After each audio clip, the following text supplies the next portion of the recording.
Assalamualaikum warahmatullahi wabarakatuh. Yang terhormat Ibu Dwi Nuraini Dahlan MPD, selaku dosen mata kuliah Konsep Dasar IPA. Pada saat ini saya akan menjelaskan materi tentang gelombang dan bunyi. Perkenalkan, nama saya Dwi Nur Hasanah dari Prodi PGMI IAIN Samarinda. Sebelumnya, pernah kepikiran tidak mengapa bunyi bisa terdengar? Lalu, mengapa bunyi yang dihasilkan di dalam studio musik itu tidak terdengar keras sampai keluar ruangan? Dan apa sih gelombang bunyi itu? Bukannya kita bisa mendengar bunyi karena punya telinga ya? Nah, dari pertanyaan-pertanyaan tadi bisa dijawab dengan konsep gelombang bunyi setelah ini. Langsung saja kita ke pembahasannya yuk.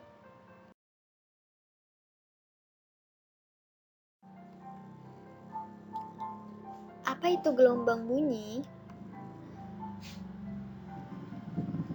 Gelombang bunyi adalah gelombang yang merambat melalui medium tertentu. Bunyi termasuk ke dalam dua gelombang, yaitu gelombang longitudinal dan gelombang mekanik. Kenapa dinamakan gelombang longitudinal? Karena gelombang ini memiliki arah rambat bunyi yang searah. Sedangkan dikatakan sebagai gelombang mekanik karena bunyi membutuhkan medium perambatan. Apa saja medium? Yaitu dapat berupa zat cair, zat padat, dan udara. Gelombang bunyi tidak dapat merambat di dalam ruang hampa udara. Mengapa? Karena disebabkan oleh kecepatan perambatan gelombang bunyi di dalam zat padat lebih cepat dibandingkan di dalam gas atau udara.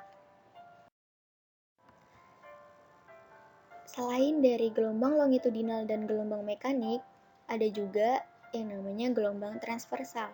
Gelombang ini memiliki ciri yaitu arah rambatnya tegak lurus dengan arah getarnya. Bisa kita lihat di gambar pertama bahwa di sini kita bisa melihat mana yang termasuk bukit gelombang dan mana yang termasuk lembah gelombang.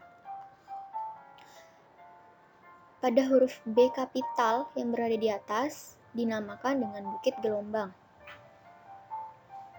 Sedangkan pada huruf D kapital yang berada di bawah dinamakan dengan lembah gelombang.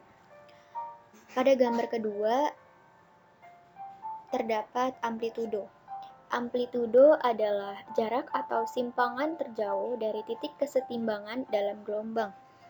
Dan pada gambar kedua ini kita bisa lihat bahwa terdapat tanda panah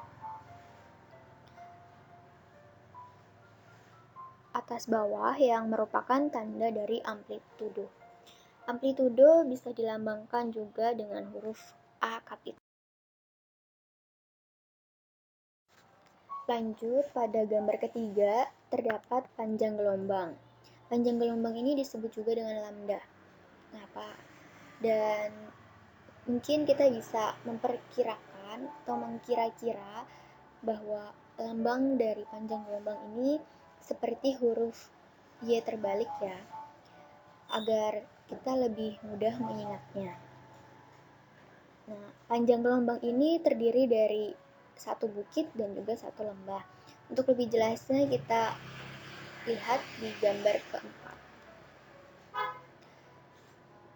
Pada garis biru yang di atas, ia menunjukkan bahwa itu yang termasuk lambda. Karena lambda terdiri dari satu bukit dan satu lembah. Dan jika ditanya setengah lambda, maka hanya satu bukit saja atau hanya satu lembah saja.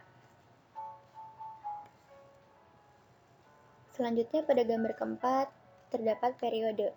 Periode adalah waktu yang diperlukan untuk menempuh satu panjang gelombang. Dan periode dilambangkan dengan huruf T besar atau huruf T kapital.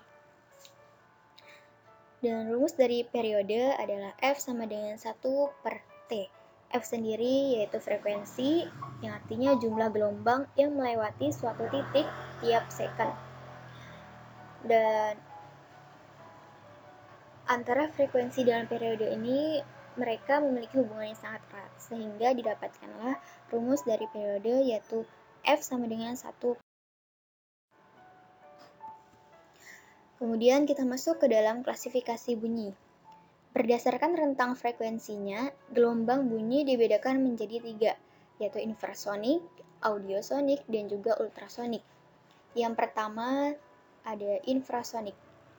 Infrasonik adalah gelombang bunyi yang memiliki frekuensi kurang dari 20 Hz.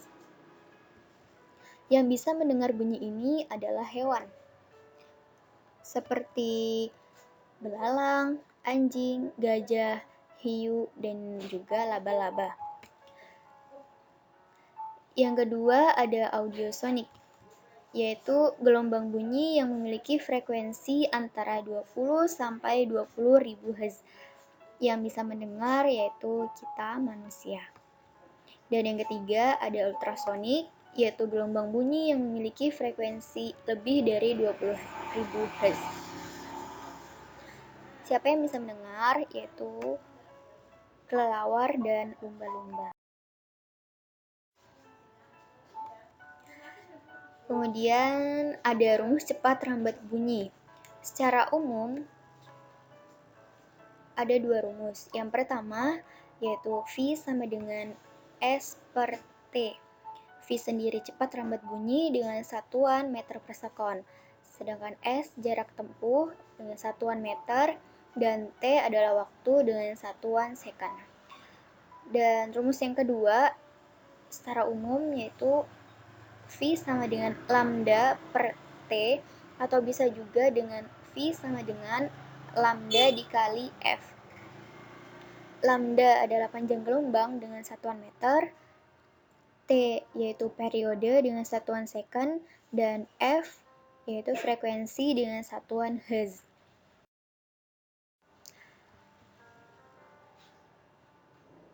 Nah, di dalam rumus cepat rambat bunyi terdapat 3 rumus lagi, yaitu yang pertama melalui zat padat. Contohnya seperti aluminium, baja, kaca, dan lain-lain. Rumusnya adalah V sama dengan akar dari E per Rho. E yaitu modulus Young atau dengan satuan Newton per meter kuadrat. Sedangkan Rho yaitu massa jenis dengan satuan kilogram per meter kubik. Yang kedua melalui zat cair. Mediumnya yaitu berupa air, raksa, helium cair, dan lainnya. Rumusnya adalah V sama dengan akar dari beta per Rho. Beta yaitu modulus bulk dengan satuan Newton per meter kuadrat.